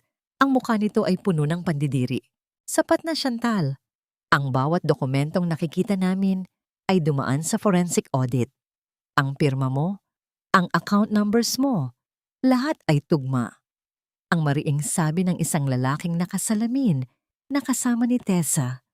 Siya ang auditor na matagal nang nagmamasid sa mga anomalya ng kumpanya. Sa gilid ng altar, si Doña Amalia ay tila isang estatwang gawa sa yelo. Ang kanyang mga kamay na kanina ay maayos na nakapatong sa kanyang kandungan, ngayon ay mahigpit na nakakapit sa sandalan ng bangko. Ang dangal na 5 taon niyang ipinaglaban, ang pangalang Valderrama, na pilit niyang pinanatiling malinis sa pamamagitan ng kasinungalingan, ay nadudurog na ngayon sa harap ng buong alta sosyedad. Mama, alam niyo ba ito? Ang mahinang tanong ni Danilo, ang kanyang boses ay basag. Alam niyo bang walang kasalanan si Teza, pero hinayaan niyo siyang mabulok sa hirap? Hindi nakasagot ang matanda. Ang kanyang paningin ay nakapako kay Lito, ang batang dinala ni Teza. Nakita niya sa mga mata ng bata ang kislap ng katapangan ni Danilo, at sa sandaling iyon, ang bigat ng kanyang kasalanan ay tila isang bundok na gumuho sa kanyang balikat. Naglakad si Teza palapit sa 2 babaeng sumira sa kanyang buhay. Hindi siya sumisigaw, hindi siya nanunugod. Ang kanyang bawat hakbang ay may dalang bigat ng katarungan. Ang akala niyo siguro ay habang buhay ninyong maitatago ang basura sa ilalim ng inyong mga mamahaling alpombra. Ang malamig na sabi ni Teza habang nakatingin ng diretso sa mga mata ni Chantal. Pero nakalimutan niyo na ang bawat tahi ng kasinungalingan ay may dulo. At ngayong araw, ako ang puputol sa sinulid na yan. Biglang bumukas muli ang pinto ng simbahan, ngunit sa pagkakataong ito, hindi mga panauhin ang pumasok. Ang tunog ng mabibigat na sapatos ng mga alagad ng batas ay umalingaw-ngaw sa marmol na sahig. Mabilis nilang pinaligiran ang dambana. Chantal Valderrama. Chantal, you are under arrest for qualified theft, falsification of documents and kidnapping, ang mariing pahayag ng opisyal. Isang matinis na tili ang pinakawala ni Chantal habang pilit siyang kumakawala sa mga pulis. Ang kanyang belo ay nahulog at natapakan, ang kanyang buhok ay nagulo, at ang kanyang mukha ay nabahira ng itim na maskara dahil sa kanyang pag-iyak. Ang reyna ng mga mapagkunwari ay kinaladkad palabas ng katedral sa harap ng mga kamera ng media na kanina ay naroon para sa isang celebration. Ngunit ngayon ay naging saksi sa kanyang kahihiyan. Naiwan si Danilo na nakatayo sa gitna ng altar, tila isang rebultong nawalan ng kaluluwa. Tumingin siya kay Tessa. Ang kanyang mga mata ay nagsusumamo para sa isang pagkakataong hindi na marahil darating. Tessa, I'm so sorry. I was blind. Ang tanging nasabi ni Danilo. Tiningnan siya ni Tessa ng matagal. Walang galit sa kanyang mga mata, kundi isang malalim na awa para sa lalaking naging biktima rin ng sariling kahinaan. Hindi sapat ang salitang sorry para ibalik ang 5 taon na nawala sa amin, Danilo. Ang katarungan ay nakuha ko na, pero ang tiwala, iba ang usapan doon. Hinawakan ni Tessa ang kamay ni Lito at dahan-dahang tumalikod. Iniwan niya ang katedral na puno ng bulong at gulo. Habang naglalakad siya palabas, naramdaman niya ang init ng sikat ng araw sa kanyang mukha. Isang liwanag na hindi na muling mababalutan ng anino ng mga Valderrama. Sa labas ng simbahan, bago siya sumakay sa sasakyan, nilingon niya ang gusali. Nakita niya si Doña Amalia na nakatayo sa balkonahe, mag-isa, at tila biglang tumanda ng 10 taon. Ang katarungan ay hindi lamang tungkol sa kulungan. Ito ay tungkol din sa paniningil ng konsensya na habang buhay na mananatili sa kanila. Ang bawat patak ng ulan sa labas ng bintana ng ospital ay tila mga luhang hindi na kailangang ibuhos. Ang amoy ng antiseptic at ang malamig na hangin ng silid ay nagpapaalala kay Tessa na ang bawat sugat, gaano man kalalim, ay may panahon ng paghilom. Nakaluklok si Tessa sa kanyang kama. Yakap ang isang munting sanggol na balot sa kulay rosas na kumot. Ang bata ay mahimbing na natutulog. Walang kamalay-malay sa bagyong katatapos lamang dumaan sa buhay ng kanyang ina. Sa tabi ng kama, nakatayo si Lito. Maingat na hinahaplos ang maliliit na daliri ng kanyang kapatid. Sa sandaling iyon, ang katahimikan ng silid ay nabasag ng mahinang pagkatok sa pinto. Dahan-dahang bumukas ang pinto at iniluwan nito si Doña Amalia. Wala na ang matikas at mapagmataas na ginang na nakilala ni Tessa 5 taon na ang nakalilipas. Ang kanyang mga balikat ay nakalaylay, ang kanyang mukha ay tila isang tuyot na lupa na pinabayaan ng ulan. Dahan-dahan siyang lumapit. Ang tunog ng kanyang mga mamahaling sapatos ay tila nahihiya sa bawat hakbang sa makinis na sahig. Tessa! Ang mahinang tawag ni Doña Amalia. Ang kanyang boses ay nanginginig. Wala na ang talim na dati ay humihiwa sa pagkatao ni Tessa. Narito ako para humingi ng tawad. Alam kong huli na. Alam kong hindi sapat ang anumang salita para mabura ang ginawa ko sa iyo. Hindi kumibo si Tessa. Ipinagpatuloy niya ang paghehele sa kanyang bunso. Ang kanyang paningin ay nanatiling nakapako sa mukha ng sanggol. Ang Valderrama Group ay unti-unti nang bumabagsak, Tessa. Pagpapatuloy ng matanda habang dahan-dahang lumuluhod. Sa tabi ng kama, isang bagay na hindi inakala ng sinuman na gagawin ng isang tulad niya. Ang mga investors ay nagsisialis. Ang pangalan natin ay narumihan na. Nakikiusap ako sa iyo. Hayaan mong dalhin ni Lito ang apelyidong Valderrama. Kilalanin natin siya bilang tanging tagapagmana. Ito na lang ang paraan para maisalba ang dangal ng pamilya at ang kinabukasan ng kumpanya. Isang malamig na ngiti ang sumilay sa mga labi ni Tessa. Tumingin siya ng diretso sa mga mata ng matanda. Isang tingin na puno ng kapatawarang walang kasamang paglimot. Doña Amalia, ang dangal ay hindi ibinibigay ng isang apelyido. Ang dangal ay pinagsisikapan at pinoprotektahan sa pamamagitan ng katotohanan, ang mariing sabi ni Tessa. Ang anak ko ay isang Santos. Sa loob ng 5 taon, ang apelyidong iyan ang nagpakain sa kanya, nagpalaki sa kanya, at nagturo sa kanya kung paano maging matatag. Hindi ko ipagpapalit ang dangal ng pagiging isang Santos para sa isang kumpanyang itinayo sa ibabaw ng mga kasinungalingan. Lito will never be a Valderrama. Napayuko si Doña Amalia, ang kanyang mga luha ay pumatak sa malamig na semento. Ang kaisa-isang bagay na itinuring niyang Diyos, ang kanyang pangalan, ay tinanggihan ng babaeng dati niyang itinuring na basura. Pumasok si Danilo sa silid, bitbit ang isang bungkos ng puting mga rosas. Tumigil siya nang makita ang kanyang ina na nakaluhod. Lumapit siya kay Tessa. Ang kanyang mga mata ay nagsusumamo. Tessa, I have prepared the papers. I'm transferring the ancestral house to your name and a significant portion of my personal shares for the children. It's not a payment, it's a security for them. Ang mabilis na paliwanag ni Danilo. Kinuha ni Tessa ang mga dokumento, ngunit sa halip na pirmahan, dahan-dahan niya itong itinabi sa side table. Salamat Danilo, pero hindi ko kailangan ng mansyon niyo para maging masaya. Magbubukas ako ng sarili kong butik, ang bagong simula. Doon ko palalakihin ang mga anak ko, gamit ang perang pinaghirapan ng sarili kong mga kamay. Kinuha ni Tessa ang isang lumang piraso ng papel mula sa kanyang bag, ang lumang kopya ng kanilang divorce papers na tila ba naging simbolo ng kanyang pagkabilanggo.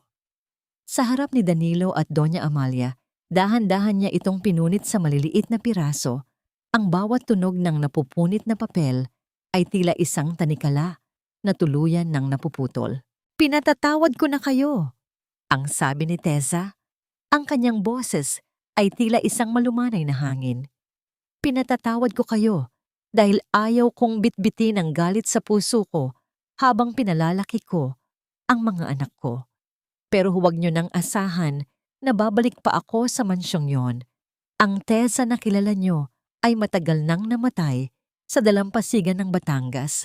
Ang kaharap niyo ngayon ay isang babaeng malaya na. Naiwang nakatayo si Danilo. Ang kanyang mga rosas ay tila nalalanta na sa kanyang mga kamay. Alam niya na ang distansya sa pagitan nila ni Tessa ay hindi na masusukat ng milya, kundi ng isang pader na siya mismo ang nagtayo. Makalipas ang ilang linggo, nakatayo si Tessa sa balkonahe ng kanyang bagong upahang apartment na nakaharap sa Manila Bay. Kalong niya ang kanyang sanggol habang si Lito ay abala sa pagguhit sa kanyang tabi. Ang langit ay unti-unting nagiging kulay kahel at lila habang ang araw ay lumulubog sa dagat. Ang bawat haplos ng hangin ay may dalang pangako ng isang bagong bukas. Tumingin si Tessa sa malayo, sa abot-tanaw kung saan ang dagat at langit ay nagtatagpo.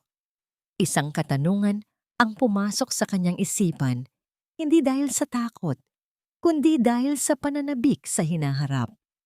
Ngayong wala na ang mga anino ng nakaraan, gaano kaya katingkad ang kulay ng mundong bibilhin ko para sa aking mga anak gamit ang sarili kong mga pangarap? Ang bawat pag-ikot ng mga makina sa loob ng butik ay tila isang maayos na kanta na nagpapatulog sa mga pangamba ng kahapon. Ang amoy ng bagong tabas na tela at ang banayad na bango ng mga sariwang bulaklak ng sampagita ay humahalimuyak sa bawat sulok ng shop na may nakasulat na gintong letras sa labas. Dangal. Nakatayo si Tessa sa harap ng isang mannequin, maingat na inaayos ang tahi ng isang asul na gown. Ang kanyang mga kamay ay hindi na nanginginig. Ang mga sugat at kalyo na nakuha niya mula sa 5 taon ng paglalaba sa dalampasigan ay naroon pa rin. Ngunit sa halip na ikahiya, itinuturing niya itong mga medalya ng kanyang katatagan. Bawat tusok ng karayom ay may kasamang pasasalamat. Pasasalamat na hindi siya sumuko nung ang tanging kasama niya ay ang dilim. "Mommy, look! I finished the labels for the new collection." Ang masayang tawag ni Lito. Ang bata ay abala sa isang maliit na mesa. Maayos na isinisalansan ang mga card na may tatak ng kumpanya ni Tessa. Masigla na ang kanyang mga mata At ang takot na dati ay bakas sa kanyang mukha ay napalitan na ng kagalakan. Napangiti si Teza at lumapit sa anak. Hinalikan ang tuktok ng ulo nito. Ang galing naman ng assistant ko. Sige na Lito, pakisabi kay Chamerly na pakicheck ang baby sa kabilang kwarto. Baka nagising na ang kapatid mo. Naging katuwang ni Tessa si Tia Merly sa pagpapatakbo ng butik. Ang matandang mangingisda na tumanggap sa kanya sa probinsya ay kinuha niya upang mamahala sa kanilang tahanan sa Manila. Para kay Teza, ang pamilya ay hindi lamang nabubuo sa dugo, kundi sa mga taong nanatili sa tabi mo noong wala kang kahit ano. Habang abala ang lahat, isang malaking bungkos ng puting sampagita ang dumating, gaya ng nangyayari tuwing umaga sa huling 3 buwan. Walang nakasulat na pangalan, walang mensahe. Ngunit alam ni Tessa kung kanino ito nanggagaling. Mula sa kanyang bintana, nakita niya ang isang itim na SUV na nakaparada sa kabilang panig ng kalsada. Alam niyang nandoon si Danilo, tahimik na nagmamasid. Binabantayan sila mula sa malayo. Hindi na lumalapit si Danilo. Tinupad nito ang pangako na hindi na muling manghihimasok sa katahimikan ni Tessa maliban na lamang kung kailanganin ito. Nalaman ni Tessa na si Danilo ang lihim na nag-donate sa foundation para sa mga inang biktima ng pang-aabuso na sinusuportahan ng butik. Ito ang paraan ni Danilo ng paghingi ng tawad. Isang tahimik na pagsisisi na walang hinihintay na kapalit. Dahan-dahang hinaplos ni Tessa ang mga bulaklak. Hindi na siya nakakaramdam ng galit. Ang poot na dati ay tila isang mabigat na bato sa kanyang dibdib ay unti-unti nang natunaw. Hindi dahil karapat-dapat si Danilo sa kapatawaran, kundi dahil karapat-dapat si Tessa sa kapayapaan. Sa kabilang bahagi ng lungsod, ang balita tungkol sa pagkakakulong ni Chantal at ang tuluyang pagbagsak ng impluwensya ng mga Valderrama ay unti-unti nang naglalaho sa isip ng mga tao. Ang katarungan ay nakuha na ni Tessa. Ngunit ang tunay niyang tagumpay ay hindi ang makita ang pagbagsak ng kanyang mga kaaway, kundi ang makita ang sarili niyang pagbangon. Nang dapit hapon, dinala ni Tessa si Lito sa tabing dagat ng Manila Bay. Pinanood nila ang unti-unting paglubog ng araw. Ang kalangitan ay nagmistulang isang canvas ng pula, kahel at lila. Ang tunog ng mga alon na humahalik sa pampang ay tila isang bulong ng pag-asa. Nay, babalik pa po ba tayo sa probinsya? Tanong ni Lito habang pinapanood ang mga maliliit na bangka sa malayo. Siguro balang araw, anak, para bisitahin ang dagat na nag-alaga sa atin. Sagot ni Tessa habang nakatingin sa abot-tanaw. Pero sa ngayon, dito muna tayo. Marami pa tayong tatahiing pangarap. Binuhat ni Tessa ang anak at huminga ng malalim. Sa bawat hininga niya, nararamdaman niya ang kalayaan. Isang kalayaang hindi nanggaling sa yaman ng mga Valderrama, kundi sa lakas ng kanyang sariling pagkatao. Ang babaeng itinapon sa putikan 5 taon na ang nakalilipas ay wala na. Ang nakatayo ngayon ay isang reyna ng sarili niyang buhay, may suot na koronang gawa sa dangal at pagmamahal. Habang ang huling sinag ng araw ay naglalaho, isang matamis na ngiti ang sumilay sa mga labi ni Tessa. Alam niyang anuman ang dalhin ng bukas, hindi na siya muling matatakot sa dilim, sapagkat natutunan na niyang gumawa ng sarili niyang liwanag. Ang bawat tahi ng buhay ay may kani-kaniyang kwento. May mga bahaging buhol-buhol, may mga bahaging punit, ngunit sa huli, ang disenyo ay nakasalalay sa kung paano natin pipiliing pagdugtungin ang mga ito. Lumipas ang mga taon na tila mga alon na dahan-dahang humuhubog sa dalampasigan. Ang butik na dangal ay hindi lamang naging isang tanyag na pangalan sa mundo ng moda, kundi naging simbolo rin ng pag-asa para sa maraming kababaihang nawalan ng landas. Sa bawat sulok ng shop, makikita ang mga larawan ng mga empleyadong binigyan ni Tessa ng bagong pagkakataon. Mga inang mag-isang nagtataguyod sa kanilang mga anak, gaya niya noon. Isang hapon, habang ang kulay ng langit ay unti-unting nagiging lila at ginto, nakaupo si Tessa sa kanyang opisina. Hawak niya ang isang lumang litrato, ang kanilang pamilya, noong bago pa dumating ang unos. Sa tabi niya si Lito, na ngayon ay isa ng binatilyo ay abala sa pag-aayos ng kanyang mga gamit para sa kolehiyo. Sa kabilang dako naman, ang kanyang bunsong anak na si Maria ay masayang naglalaro ng mga makukulay na retaso sa sahig. Nay, may dumating pong sulat. Galing po sa kabilang panig ng kalsada. Ang sabi ni Lito habang iniaabot ang isang simpleng puting sobre. Binuksan ni Tessa ang sulat. Wala itong pirma, ngunit ang bawat salita ay tila may dalang pamilyar na boses. Nakita ko ang pagtatapos ni Lito sa high school mula sa malayo. Napakagiting niyang tingnan. Maraming salamat dahil pinalaki mo siyang may dangal na hinding-hindi ko naibigay. Patuloy akong magbabantay sa inyo sa paraang hindi na muling makakasakit. Napangiti si Tessa ng bahagya. Ang kapatawaran ay hindi isang mabilisang desisyon. Ito ay isang mahabang paglalakbay. At sa sandaling iyon, naramdaman niya na ang kanyang puso ay wala ng anumang bigat.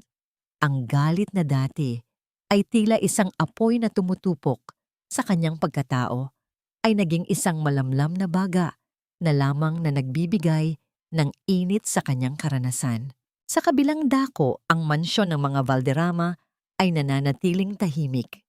Si Doña Amalia ay naninirahan na sa isang tahimik na bahay sa probinsya. Malayo sa ingay ng lipunang dati ay kanyang pinagharian. Si Chantal naman ay patuloy na nagbabayad ng kanyang mga kasalanan sa likod ng mga rehas, kung saan ang tanging alahas na suot niya ay ang bigat ng kanyang pagsisisi. Nang dapit hapon, dinala ni Tessa ang kanyang mga anak sa tabing dagat. Ang tunog ng mga alon na humahalik sa pampang ay tila isang maayos na musika na nagpapaalala sa kanya ng kanyang pinagmulan. Tumingin siya sa malayo, sa abot-tanaw, kung saan ang lahat ay tila posible. "Mommy, are you happy?" tanong ni Maria habang nakakapit sa kanyang kamay. "Higit pa sa masaya, anak. Ako ay malaya." Ang sagot ni Tessa habang nilalanghap ang sariwang hangin ng Manila Bay. Wala ng takot, wala ng pag-aalinlangan. Ang bawat hibla ng kanyang buhay ay maayos ng nakatahi. Ang trahedya ng kahapon ay naging pundasyon ng kanyang matatag na ngayon. At habang ang araw ay tuluyang lumulubog, ang bawat bituin na nagsisimulang magpakita sa langit ay tila mga paalala na pagkatapos ng pinakamadilim na gabi, ang liwanag ay laging darating, hindi dahil sa swerte, kundi dahil sa tibay ng isang pusong tumangging sumuko. Dito nagtatapos ang kwento ni Tessa, ang babaeng itinapon sa daluyong, ngunit natutunang maging reyna ng sarili niyang dagat. Ang paglubog ng araw sa dalampasigan ng Maynila ay hindi isang katapusan, kundi isang pangako na ang bukas ay pag-aari na ni Tessa. Isang bukas na wala ng anino ng pananakit, kundi puno ng liwanag ng sariling pagsisikap. Mga mahal kong tagapakinig, maraming salamat sa pagtitiyaga ninyong sumama sa akin mula sa unang hibla hanggang sa huling tahi ng kwentong ito. Sa totoo lang, habang isinusulat at isinasalaysay ko ang bawat bahagi, tila nararamdaman ko rin ang hapdi sa puso ni Tessa noong sandaling tinapakan ni Danilo ang asul na suit na pinagpuyatan niyang buuin. Ang bawat patak ng luha niya ay tila sarili ko ring pighati. Ang kwentong ito ay hindi lamang basta katang-isip. Ito ay salamin ng maraming Tessa sa ating paligid. Mga babaeng pilit na binabasag ang kanilang mga pangarap. Ngunit sa huli ay natutong pagdugtungin ang mga piraso ng kanilang dangal gamit ang invisible na sinulid ng katatagan na hinding-hindi mapuputol ng kahit sinong lalaki. Sa inyong palagay, tama ba ang naging desisyon ni Tessa na huwag nang tanggapin si Danilo sa kabila ng lahat ng pagsisisi nito? O sa tingin niyo ba ay dapat siyang nagbigay ng isa pang pagkakataon para sa kapakanan ng kanyang mga anak? Napaka-importante sa akin na malaman ang inyong saloobin. Habang pinapakinggan niyo ang kwentong ito, ano ang inyong ginagawa? Kayo ba ay nagluluto, nag-aayos ng bahay, o marahil ay nagpapahinga matapos ang isang mahabang araw?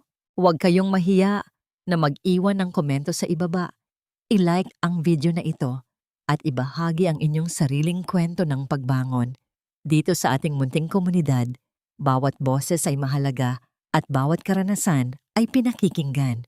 Naway baunin ninyo ang aral na ang tunay na halaga ng isang babae ay hindi nasusukat sa apelyidong kanyang dala, kundi sa tapang ng kanyang pusong tumayong mag-isa.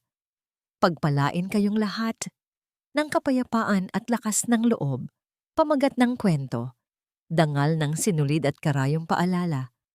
Ang lahat ng mga karakter at sitwasyon sa kwentong ito ay katang-isip lamang na nilikha para sa layuning libangan at upang maghatid ng positibong mensahe.